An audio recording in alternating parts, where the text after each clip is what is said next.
Welcome to NuerTube. Breaking news in Gambella. The Gambella government is on high alert following warning from the Anywak terrorist group. The group are threatening to attack passengers and government convoy if their demands are not made. I don't know what are the demands. I never come across this, but it is the information that I have. I don't know what the Anywak terrorist group are demanding. In addition, the Nuer people are urged to take extra precaution as the terrorist group has reportedly threatened the Gambella reality.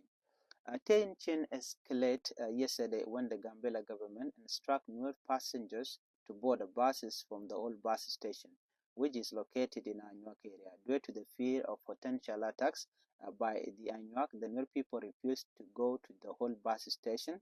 This refusal led the Gambella government to block Nuer people from traveling to the Nuer zone. And concern about the Gambella government's lack of protection from the Nuer community have been growing. 3 months ago, or 2 months, Nuer peoples were attacked on bus, resulting in fatalities, yet the Gambella government took no actions.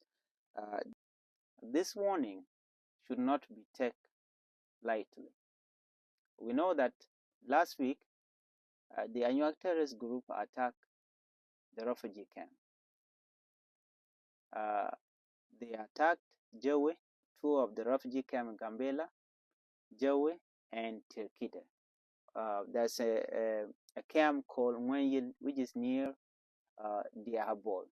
Abol, it is one of the province of Anywak. They are bordering each other. On that place, it is very easy for Anywak group to access it. They can go during the night, during the day, it does not matter. They always reach out to them and attack them. So now the warning being put forward that the Nuer people should take precautions. They should care or look out or watch out for their safety, because this Anywak terrorist group, they are there to attack Nuer.